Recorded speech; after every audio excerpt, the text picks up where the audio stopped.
Irmãos, a paz do Senhor, tudo bem? Hoje vamos estudar a lição de número 10. Estamos aqui representando a nossa escola bíblica dominical. Nós somos da sede setorial da Igreja Evangélica Assembleia de Deus, Ministério no Ipiranga, aqui em Itaquaquecetuba, ministério esse presidido pelo pastor Alcides Fávaro. Nós estamos sob a supervisão do pastor setorial, o pastor André Felipe. Hoje nós vamos estudar a lição de número 10 do segundo trimestre de 2020, da revista de adultos, publicada pela CPAD, que é a Casa Publicadora das Assembleias de Deus.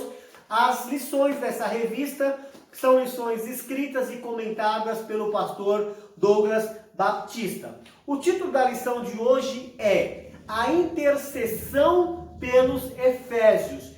Antes de eu iniciar a apresentação dessa aula, caso seja possível, tenha em suas mãos a revista impressa, ou ela em PDF. Se você puder fazer o uso da sua Bíblia para poder acompanhar as referências, poderá fazer o uso. Faça anotações em qualquer meio que você possa guardá-las e posteriormente ver essas informações. Ao final dessa aula, eu quero pedir para você deixar o seu comentário, para você poder fazer suas perguntas. E também já quero pedir desde já para você poder se inscrever no nosso canal, para você poder dar o seu like, para você curtir e também para você poder compartilhar essa aula com seus amigos e com seus irmãos, para poder também ter acesso a esse estudo, a esse conteúdo de ensino da palavra de Deus.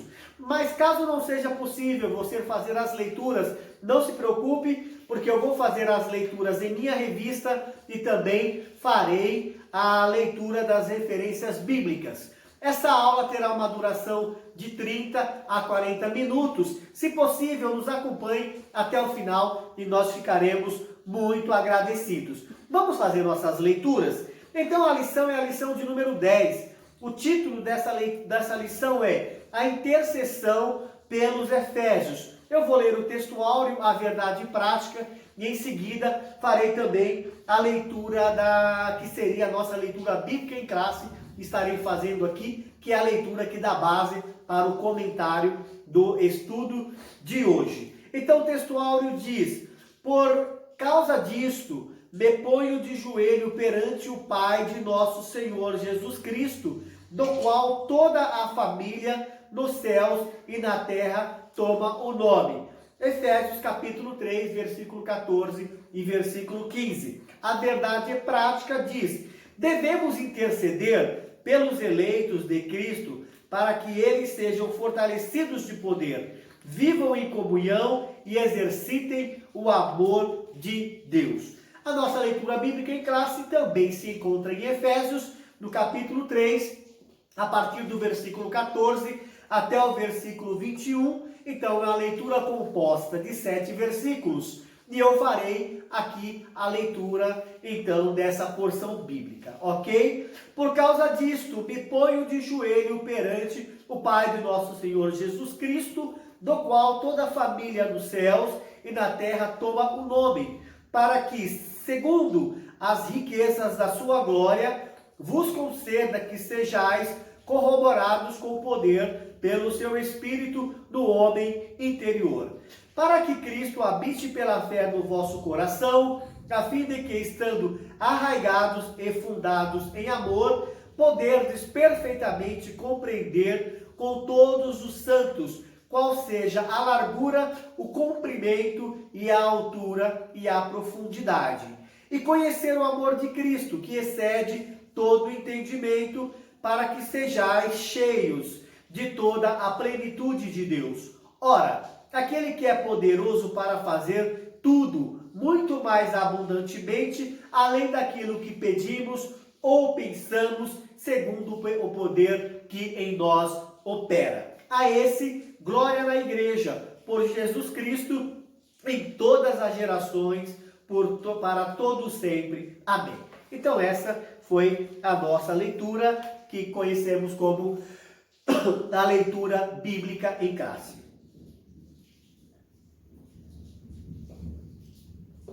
A introdução desta lição, ela vai dizer a nós o seguinte: após revelar o mistério oculto em suas dádivas, que foi a última lição que nós estudamos, a lição anterior, nós vimos na sequência que o apóstolo Paulo passa a orar em favor da igreja de Cristo. Na intercessão paulina, aprendemos que Deus pode fazer tudo além do que pedimos ou pensamos, sendo Ele o único que é digno em ser glorificado. Refletir sobre a oração intercessora, refletir sobre a oração intercessora do apóstolo é o tema desta lição. Então, esta lição ela está dividida em 3 tópicos. O primeiro tópico fala sobre corroborados com o poder do Espírito. O segundo, arraigados e fundados em amor. E o terceiro fala sobre a bênção de Deus que excede o pensamento humano. Então, vamos falar sobre corroborados com o poder do Espírito. A leitura inicial diz que o apóstolo inicia sua oração ao Senhor com um pedido duplo. Ele está pedindo o poder do Espírito no homem interior e a presença de Cristo nos corações dos crentes. O primeiro item nos diz a riqueza da sua glória, que significa que ele é possuidor de todas as glórias e ele é despenseiro de ricas e ilimitadas bênçãos. É claro que está se referindo ao nosso Deus. Em razão disso, Paulo pede para que a igreja seja fortalecida com poder, que seja habitada por Cristo, que compreenda o amor divino e tenha pleno desenvolvimento espiritual. Então, o que nós estamos vendo nesse nosso primeiro item aqui, até o momento, é que Paulo ele faz uma oração intercessora a Deus a favor da igreja ou a favor dos irmãos ali em Éfeso. E nós vamos nos deparar no decorrer dessa lição, estudando sobre essa oração intercessora, o seguinte, que Paulo ele vem orando para que Deus fortaleça os crentes ali em Éfeso, se relacionando com a presença de Deus no homem interior. Então nós vamos encontrar o termo homem interior, que está se referindo ao coração do homem, está se referindo à alma. O homem interior está se referindo ao caráter, à personalidade. Então, o homem interior, ele reflete, falar sobre o homem interior, reflete sobre a parte imaterial do homem e, consequentemente, aos aspectos espirituais. Então, nessa oração, nós vimos Paulo trabalhando 4 princípios basilares. Nós vimos Paulo trabalhando 4 princípios que serviram de pedidos a favor dos irmãos em Éfeso e que, na verdade, esses pilares, esses princípios são bênçãos concedidas por Deus. Então, o que nós vimos aqui? Paulo orando primeiro para que os irmãos efésios fossem fortalecidos com poder do Espírito Santo, com o poder de Deus, obviamente, e isso no seu interior, no homem interior. A segunda parte, o segundo princípio que nós deparamos nessa lição é que Paulo orava para que realmente a igreja fosse habitada por Cristo, para que a presença de Cristo permanecesse continuamente na igreja de Éfeso. Terceiro ponto, que os irmãos compreendessem o amor divino, compreendessem o amor de Cristo e, por último, que eles tivessem desenvolvimento espiritual. Essas são as bênçãos, são os princípios basilares dessa oração do apóstolo Paulo. Então nós falamos sobre as riquezas da sua glória. Agora nós vamos ler sobre o segundo item, que fala sobre fortalecidos com o poder, que é justamente a primeira parte da oração de Paulo. Aqui diz que a única força que habita ou melhor, a única força que habilita o crente a se manter firme advém do Espírito Santo. Então, a pessoa, ela consegue se manter firme em Deus, servindo a Deus, conservando os princípios e obedecendo e vivendo segundo a vontade de Deus, quando o Espírito Santo habilita a pessoa a ficar firme. Então, a força que habilita é uma força que advém do Espírito Santo. Quando a gente ler aqui no livro de João, capítulo 14, versículo 16, nós vamos encontrar a oração de Jesus Cristo. Na verdade, nós vamos encontrar Jesus Cristo falando aos seus discípulos que ele rogaria ao Pai que o Pai enviasse um outro Consolador para que ficasse com os discípulos, consequentemente com a igreja, para sempre. Porque Jesus Cristo estava prestes a retornar ao céu, prestes a retornar aos seios do Pai. E enquanto ele estava aqui com seus discípulos, os seus discípulos eram confortados, os seus discípulos eram consolados com a presença de Jesus Cristo, eram fortalecidos com a presença do Mestre, com a presença do Filho de Deus. Mas com o retorno de Jesus Cristo ao céu, Jesus Cristo disse aos discípulos que estaria rogando ao Pai que enviasse um outro Consolador para que ficasse com eles para sempre, que foi justamente a vinda do Espírito Santo. É o que nós acabamos de ver, que é ele quem habilita o crente a manter-se firme. E também que o Espírito Santo atua no homem interior e capacita o crente a perseverar, a manter-se afastado do pecado e a compreender as coisas espirituais. O próprio crente, a própria pessoa que um dia recebeu a Jesus Cristo, ela consegue compreender as coisas espirituais a partir do momento que ela permite a ação do Espírito Santo na sua vida, na sua mente, no seu coração, para poder compreender as coisas espirituais e, consequentemente, se desenvolver espiritualmente. O apóstolo Paulo, em 1 Coríntios, capítulo 2 e versículo 12, ele diz que nós recebemos o Espírito que provém de Deus. E nós recebemos o Espírito que provém de Deus para que pudéssemos conhecer o que nos é dado gratuitamente. Em outras palavras, somente, verdadeiramente, tendo o Espírito Santo de Deus atuando nos nossos corações, atuando no homem interior, atuando na nossa alma, no nosso caráter, na nossa personalidade, é que nós estamos habilitados a conhecer tudo aquilo que nós podemos obter da parte de Deus. Nós vamos... onde é que eu estava? 2 Coríntios capítulo 2. Vamos então para o nosso terceiro item desse primeiro tópico, que fala sobre habitados por Cristo. O apóstolo Paulo também orou para que Cristo habitasse pela fé nos corações dos santos.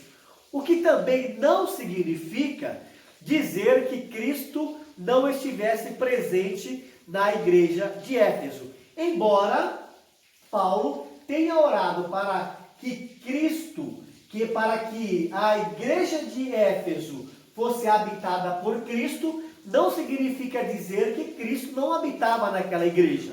A oração dele estava se referindo à permanência da presença de Cristo na igreja.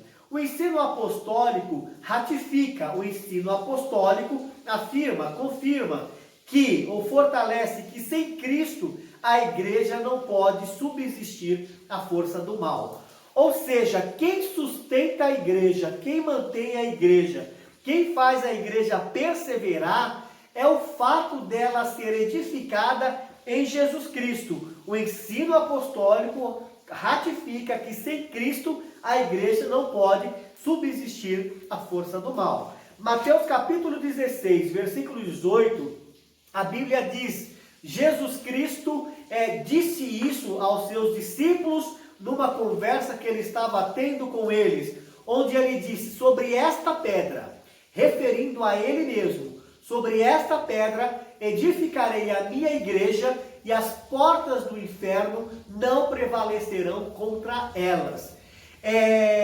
O fato da igreja, a igreja de Jesus Cristo, estar edificado sobre Jesus Cristo, onde em algumas aulas anteriores nós identificamos Jesus Cristo como a pedra em que a igreja está alicerçada, em que a igreja está edificada, isso não significa que as forças do mal, não significa que o adversário de nossas almas, que o inimigo das nossas almas, o reino das trevas, não levante contra a igreja. O que significa é que, embora ele possa levantar, mas Jesus Cristo disse que esses levantes não prevalecerão contra a igreja. Então, o que nós estamos vendo? Que sem Cristo, a igreja não pode subsistir à força do mal. Não pode resistir, porque sem Cristo não teria edificação, a igreja não teria sustento. Vamos partir para o nosso segundo tópico, que fala sobre arraigados e fundados em amor. A leitura diz que o amor é a mensagem central do Evangelho de Cristo. Um dos propósitos da oração de Paulo foi que a igreja entendesse e exercitasse o amor de Deus. Então, entender é uma coisa, exercitar é outra. Mas a oração de Paulo era para que a igreja entendesse, para que a igreja compreendesse o amor divino e exercitasse esse amor. A leitura diz do primeiro item que o amor é a virtude cristã. Nas Escrituras, o amor é um atributo divino. A Bíblia diz, que aquele que não ama não conhece a Deus, porque Deus é amor. Esse foi o escrito do apóstolo João em sua primeira carta, no capítulo 4, versículo 8, que foi por amor que Cristo se entregou para o resgate da humanidade. A Bíblia diz que Deus amou o mundo de tal maneira que deu o seu único Filho, para que todos aqueles que nele crê não pereçam, ou melhor, todo aquele que nele crê não pereça, mas tenha a vida eterna. Então, Deus entregou o seu Filho por amor. Jesus Cristo veio ao mundo por amor. Não que o homem fosse merecedor das bênçãos, das dádivas de Deus, mas Deus já tinha um plano de poder trazer o homem para si, resgatar o homem para si. Então, tudo isso por amor e não por mérito humano, mas pelo amor de Deus, sendo que Deus é o próprio amor. O amor é a maior de todas as virtudes, e o princípio que norteia o amor, ou melhor, o princípio que norteia, é o princípio que norteia o fruto do Espírito.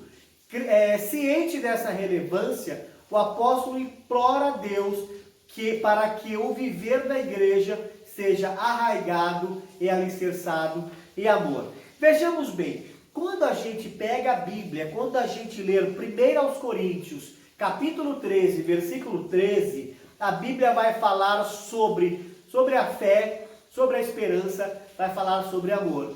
E nessa porção bíblica, a palavra de Deus destaca que entre fé, que entre esperança e que entre o amor é o maior entre os três. Ok? Vamos para o nosso item de número 2, que fala sobre arraigados e fundados em amor. Vejamos, a expressão arraigados e fundados em amor compara os santos como planta bem enraizada em uma casa bem alicerçada. Indica que sem o amor, a vida cristã não tem sustentação alguma. Muitas pessoas conhecem, cristãs e não cristãs, até mesmo pelos poemas, até mesmo pelas músicas, conhecem que sem amor nada seríamos, sem amor nada se aproveita. E a Bíblia Sagrada declara em 1 Coríntios capítulo 13, versículo 1 ao versículo 3, a porção que eu vou ler, Alguns podem pensar que é apenas uma inspiração poética, uma inspiração musical, mas a porção que nós vamos ler, que alguns compõem suas músicas até, é uma porção extraída da Bíblia Sagrada. 1 aos Coríntios, capítulo 13, versículo 1 ao 3, a Bíblia diz: ainda que eu falasse a língua dos homens e dos anjos, isso o apóstolo Paulo falando, né? Ainda que eu falasse, não que ele falava a língua, todas as línguas dos homens e dos anjos. Diz ele: ainda que eu falasse a língua dos homens e a língua dos anjos e não tivesse amor, seria como o metal que soa ou como um sino que tine. Ou seja, se não tivesse amor, apenas teria barulho, seria apenas barulho. Versículo 2, o apóstolo Paulo declara: ainda que tivesse o dom de profecia, ainda que eu conhecesse todos os mistérios, toda a ciência, e ainda que ele tivesse toda a fé, de tal maneira que transportasse os montes e não tivesse amor, nada seria. Em terceiro lugar, ele diz: e ainda que eu distribuísse toda a minha fortuna para o sustento dos pobres, e ainda que entregasse o meu corpo para ser queimado, e se não tivesse amor, nada disso me aproveitaria. Então, o que nós estamos vendo? Nós estamos vendo expressões que demonstram a vastidão, a enormidade do amor. Então, vamos concluir na nossa leitura para a gente poder ir para o próximo item. O uso dessas expressões, conhecer todos os mistérios, saber todas as ciências, ter o dom de profecia, distribuir toda a fortuna. Então aqui a gente vê que o uso dessas expressões apontam para a vastidão do amor de Cristo, que excede todo o entendimento. Indica que a lógica humana não pode mensurar o amor de Deus. Ou seja, humanamente nós não conseguimos, a nossa lógica não consegue medir, a nossa lógica não consegue mensurar, não consegue quantificar o tamanho do amor de Deus. No nosso item 3, fala sobre a intensidade do amor de Cristo. Paulo pede para que os crentes conheçam a intensidade do amor de Cristo. No capítulo 3 de Efésios, onde nós fizemos a nossa leitura, no capítulo 3, no verso 18 e no verso 19, a oração dele no versículo 18, na continuidade, ele diz: para poderdes perfeitamente compreender com todos os santos qual seja a largura, o comprimento e a altura e a profundidade. Conhecer o amor de Cristo, que excede todo entendimento, para que sejais cheios de toda a plenitude de Deus. Ou seja, é possível entender o tamanho do amor de Cristo.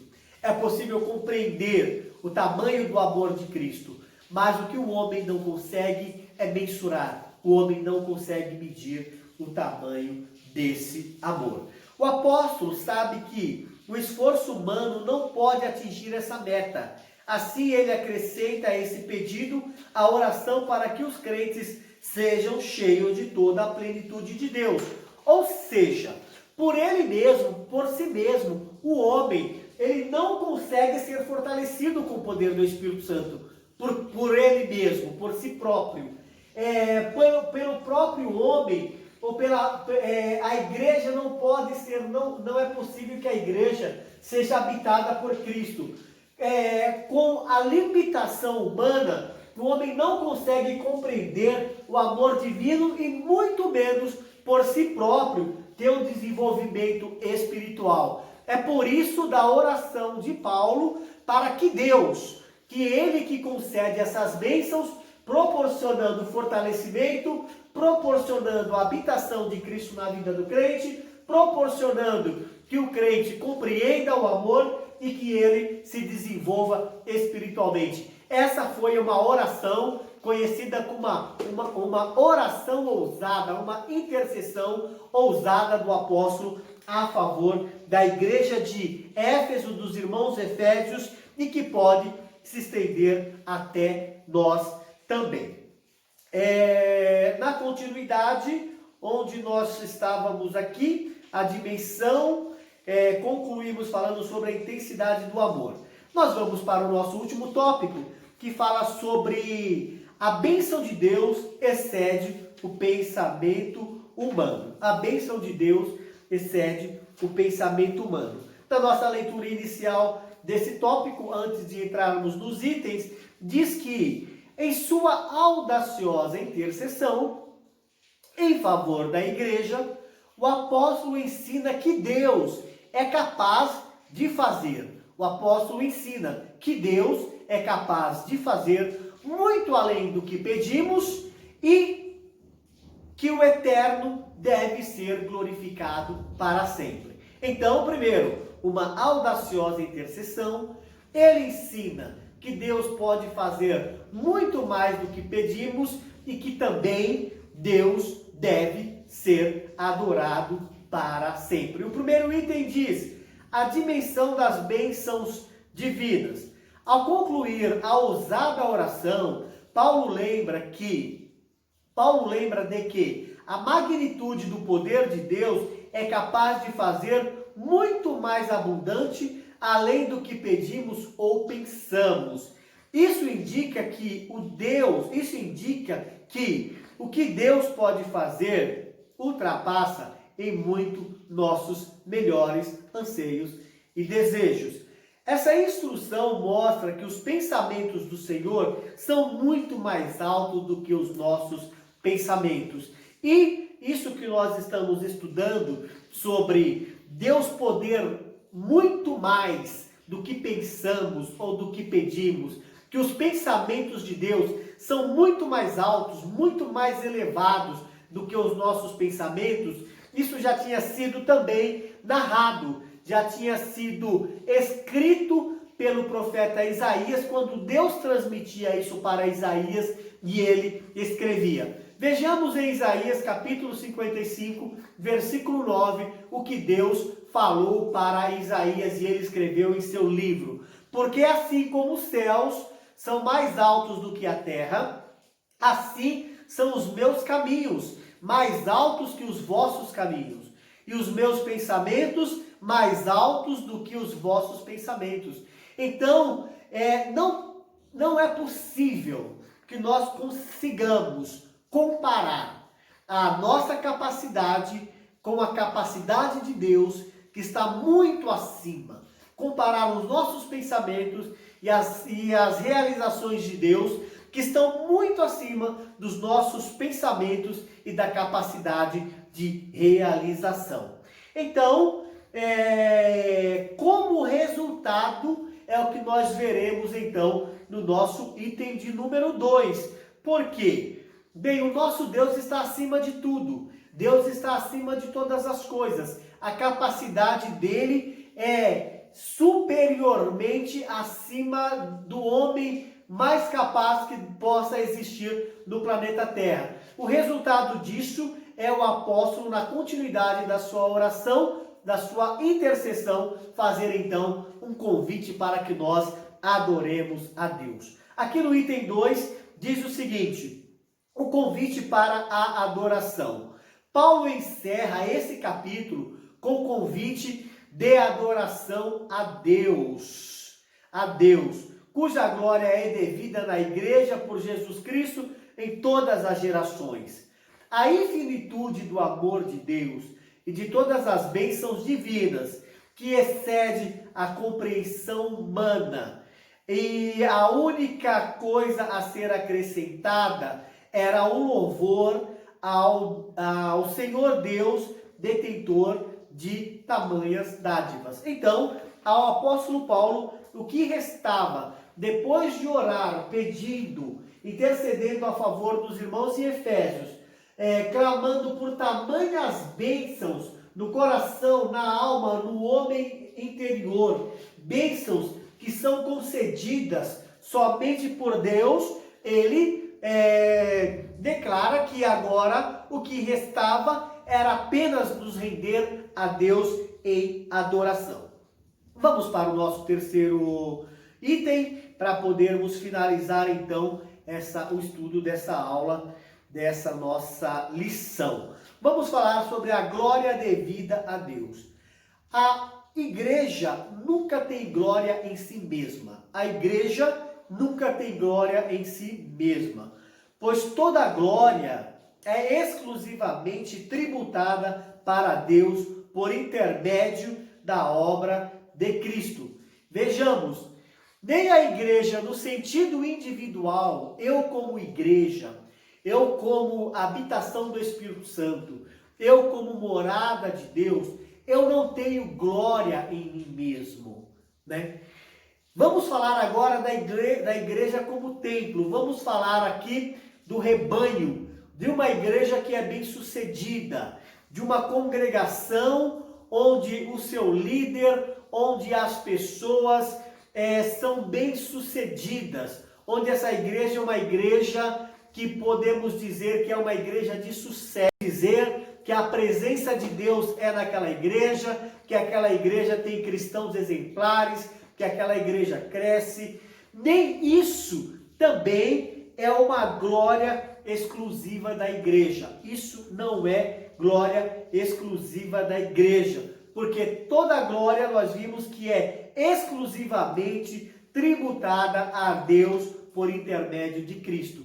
E o salmista já tinha declarado isso. Em Salmos de número 115, o salmista diz: não a nós, Senhor, mas ao teu nome da glória. Então ele estava reconhecendo que a grandeza, que a glória, que a exaltação não pertence a nós, homens. Ele estava reconhecendo que a grandeza, que a glória, que a honra pertence a Deus. E ele diz o porquê. Ele diz: por amor da tua benignidade e da tua verdade. Ou seja, então não existe glória, não existe grandeza no ser humano, a menos que verdadeiramente a presença de Deus esteja na vida dele, e ainda essa glória, essa grandeza é algo exclusivamente tributada a Deus por intermédio do sacrifício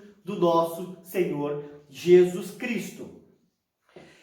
Em sua oração, o apóstolo anela, o apóstolo anseia, o apóstolo deseja que essa postura de adoração e exaltação a Cristo perdure por todas as gerações. Então nós vimos aqui um desejo do apóstolo Paulo. Quando ele estava adorando a Deus, era que a postura de adoração, ela perdurasse, ela permanecesse, não ficasse somente aos irmãos efésios, mas que ela se estendesse por todas as gerações. E o que nós podemos dizer? Que é uma incumbência nossa. Tem que ser também um interesse nosso em querer adorar, em querer engrandecer a Deus, porque dessa oração intercessória, Paulo não pensou somente nos irmãos da igreja em Éfeso, somente nos irmãos efésios, mas o desejo dele era que essa postura de adoração, a postura de um adorador, se estendesse para a igreja em todos os tempos na face da terra. E ele enfatiza seu pedido com a frase para todo sempre, o que significa que deve ser praticada por todos os crentes. Então, nós somos convidados a poder participar da oração, da adoração contínua ao nosso Deus. Amém? Vamos concluir, vamos terminar a nossa aula, vou ler a conclusão da lição para nós podermos encerrar essa lição então. A ousada intercessão de Paulo anelava o fortalecimento da igreja. O apóstolo tinha ciência de que o perseverar do cristão dependia de 4 principais princípios basilares. Repetindo, o apóstolo tinha ciência de que o perseverar cristão dependia de 4 princípios basilares, os quais ele pediu a Deus em oração. Ou seja, para que eu persevere, para que eu me mantenha eu me mantenha firme em Deus, fiel a Deus, perseverando até o fim, a gente vai encontrar aqui, ou a gente já encontrou aqui, na oração do apóstolo Paulo, esses 4 princípios basilares, ou essas 4 colunas, ou esses 4 pilares, que é o quê? Ele pediu a Deus em oração o fortalecimento de poder, estamos fortalecidos com poder, por termos a presença de Cristo, por termos a presença do Espírito Santo. Segundo pilar, a presença plena de Cristo e o exercício do amor de Deus e o contínuo crescimento espiritual. Então nós somos convidados a crescer espiritualmente continuamente, e a leitura nos diz que até encontrarmos a perfeição. E durante esse processo, o povo de Deus deve glorificá-lo em todo o tempo. Nós vamos concluir então a nossa lição de número 10, lição do nosso segundo trimestre de 2020. Eu quero te parabenizar por completar o estudo dessa lição aqui conosco. Se você gostou desse comentário, eu quero pedir para você deixar o seu like, para você curtir aqui onde você está assistindo. Quero pedir para você fazer o seu comentário ou a sua pergunta, para você compartilhar esse comentário. E também quero pedir mais uma vez para você se inscrever no nosso canal, para você também ativar o sininho, clica no sininho para poder ativar as notificações, para você ser avisado cada vez que a gente postar um conteúdo novo aqui no canal. Eu te espero na nossa próxima aula, onde nós falaremos sobre atributos da unidade da fé. E nós vamos ver o que faz uma igreja, o corpo de Cristo, a igreja como corpo de Cristo, manter-se em uma unidade.